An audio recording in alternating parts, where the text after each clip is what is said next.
मम आराध्य गुरुदेव श्री सुधासागर जी महाराज के चरणों में सुखोदय तीर्थ क्षेत्र के सभी भक्तों की ओर से बारंबार नमोस्तु नमोस्तु नमोस्तु। माता जी के चरणों में वंदनामि, छुल्लक जी के चरणों में इच्छामि। महाराज जी, आजकल स्त्री अभिषेक के समर्थक लोग ये तर्क देने लगे हैं कि जब महिलाएं आचार्य परमेष्ठी, उपाध्याय परमेष्ठी, साधु परमेष्ठी के पाद प्रक्षालन कर सकती है तो अरिहंत परमेष्ठी और सिद्ध परमेष्ठी की प्रतिमा पर अभिषेक क्यों नहीं कर सकती? अब महाराज जी हम बच्चे सुनो, महाराज का प्रक्षालन तो पैंट शर्ट वाले भी करते, तो भगवान का भी पैंट शर्ट पे करो। कुतर करने जाए तो बहुत सारे कर सकते। महाराज का प्रक्षालन पैंट शर्ट वाले भी करते कि नहीं करते? तो आप भगवान का भी करो। जब महाराज का प्रक्षालन पैंट शर्ट पे हो सकता है तो भगवान का क्यों नहीं हो सकता? ये करो। दूसरी बात है, पाद प्रक्षालन एक बहू सास ससुर के पैरों पे पानी डाल सकती है कि नहीं? एक बहू सर, तो फिर बहू ससुर को नहा भी सकती है। मैं देखो, फिर मेरे से मत करो। फिर मैं हाँ, अब कुतर का उत्तर तो कुतर से दिया जाएगा। मैंने देखा है, सुनो, मैंने देखा है कि जब तुम पड़गहान करने जाते ना तो ससुर साहब रहते, तो वो पैर धोने को झुक नहीं पाते, तो बहू उन पर डाल देती है। तो अब मैं अंदाज लगाऊं कि जब ये पैर धो रही है तो ये ससुर साहब को नहलाती भी होगी। अब मुझे पता नहीं है, मैं पूछ रहा हूं तुमसे। तो भैया इतना ही अंतर समझो, मुनिराज के पैरों में और देवादेव जिनेन्द्र देव के अंतर में बहुत अंतर है। नहीं तो कल से महाराज का पाद प्रक्षालन जब पैंट शर्ट से हो सकता है तो भगवान का अभिषेक पैंट शर्ट से क्यों नहीं हो सकता? ये क्लेम करो कल से। ऐसी बातें उतर करते हो, तो ये सब बातें ऐसी हैं। तो अब वो ये और करना चाहते हैं, अच्छा है कल से अपन महिलाओं से बंद करा दो। महाराज जी आप तो कह सकते हो, लेकिन हम बच्चे मतलब कभी ऐसी परिस्थिति आ जाती है कि ऐसे लोग कहते हैं कि हम उनको जवाब नहीं दे पाते। कोई जवाब देने की जरूरत नहीं है। जो जहां है वो बदलने वाला नहीं है। अपन को बिगड़ना नहीं है और अपन को बिगड़े वाले को सुधारना नहीं है। वो जहां जो है करने दो। आज का समय ऐसा है, हम किसी को किसी कार्य से नहीं बस इतने कह दो भाई ठीक है, आपको ये समझ में आ रहा है ये कर रहा हूं, हमें ये समझ में आ रहा है ये कर रहा हूं।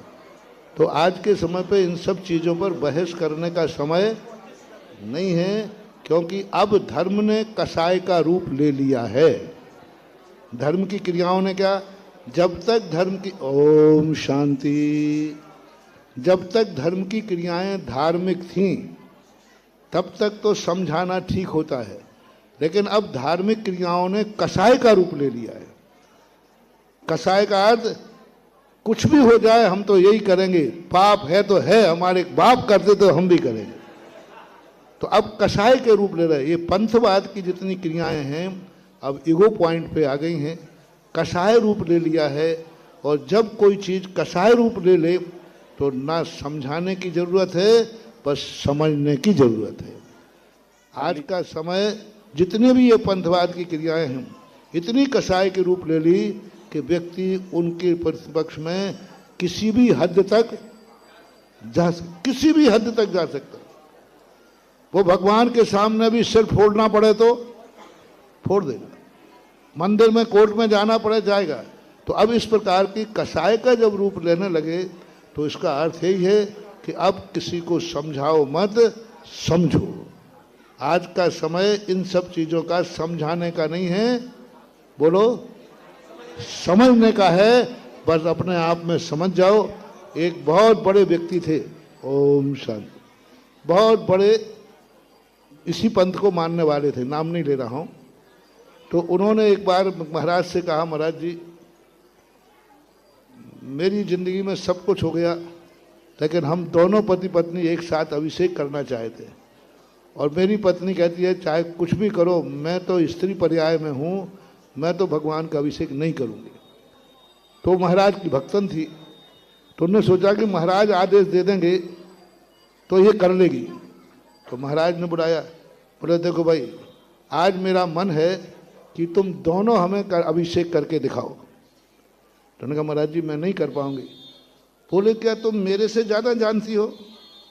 आचार्य थे वो। क्या तुम मेरे से ज्यादा जानती हो? सवाल सुनना सभी।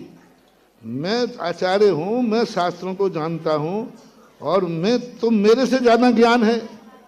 तो उस महिला ने क्या जवाब दिया?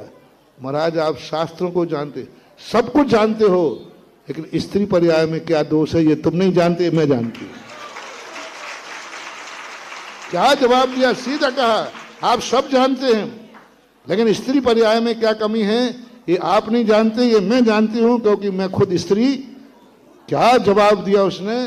उसने कहा महाराज जी ये नहीं कर सकूंगी। नहीं किया उनकी पत्नी। और कट्टरपंथी थे उनके पति,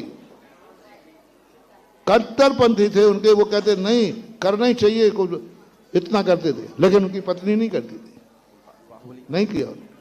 तो ये आज पत्नी ने कहा हम आपको नहीं समझा सकते। उसने कभी पति को समझाया नहीं, लेकिन स्वयं समझ लिया और अपनी जिंदगी के अंतिम तक उसने अपना नियम का पालन किया।